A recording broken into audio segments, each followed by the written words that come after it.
درگاہ کے اندر لگے ہوئے 2 سوکھے پیڑ بھی ہمیں نظر آئے جو کہ انتہائی پرانے لگ رہے تھے۔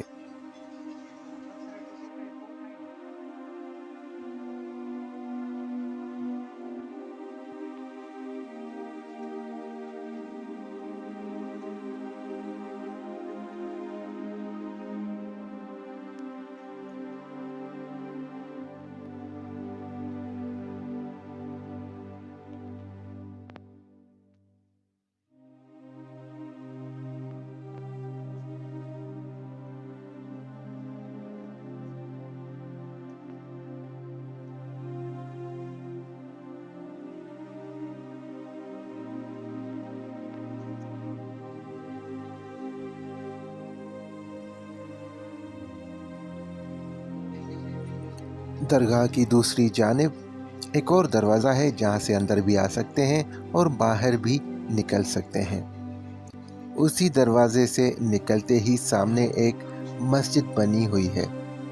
مسجد تمام چھوٹی ہے کیونکہ یہاں پر اتنے لوگ آتے جاتے نہیں ہیں، اس وجہ سے شاید مسجد تمام چھوٹی بنی ہوئی ہے۔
درگاہ کے باہر مختلف جگہوں پر علم نصب کیے ہوئے ہیں یہاں پہ رہنے والے فقیروں نے۔ درگاہ پر حاضری کے بعد ہم نے سوچا کہ یہاں پر موجود فقیر متولی جو بھی یہاں پر موجود ہیں ان سے درگاہ کے بارے میں کچھ بات کرتے ہیں۔ درگاہ پر موجود جب خادم سے ہم نے پوچھا کہ سید چتن شاہ بخاری کی کیا ہسٹری ہے اور وہ کہاں سے آئے تھے اور یہاں پر کیسے پہنچے، تو انہوں نے بتایا کہ سامنے ہی موجود ایک اور درگاہ ہے جو کہ سید ابن شاہ بخاری کے نام سے مشہور ہے۔ سید چتن شاہ بخاری انہی کے ساتھ آئے تھے یہاں پر، اور انہوں نے مزید کہا کہ وہ تو یہ بھی نہیں جانتے کہ وہ آخر آئے کہاں سے تھے، لیکن اتنا ضرور جانتے ہیں جو کہ انہوں نے اپنے بڑوں سے سنا تھا کہ وہ کسی عرب ملک سے یہاں پر آئے تھے۔ انہوں نے مزید بتایا کہ ہر سال رجب کے مہینے میں 9 تاریخ کو سید چتن شاہ بخاری کا عرس مبارک ہوتا ہے جس میں بہت دور سے زائرین یہاں پر آتے ہیں اور ایک میلہ سا لگا ہوا ہوتا ہے۔ اس کے علاوہ ہر مہینے کی چاند کی پہلی تاریخ کو رات کو یہاں پر ایک صوفیانہ محفل ہوتی ہے جس میں بہت دور دور سے لوگ آتے ہیں۔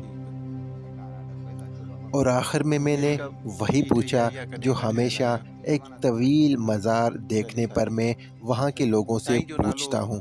وہ سوال یہ تھا کہ آخر یہ مزار اتنا طویل کیوں ہے، اور ان کا بھی وہی جواب تھا جو ہمیشہ مجھے ملتا ہے کہ ہمیں یہ مزار اسی طرح ملا ہے، ہم یہ نہیں جانتے کہ یہ اتنا طویل کیوں ہے، بس اتنا جانتے ہیں کہ یہ مزار سید چتن شاہ بخاری کا ہے۔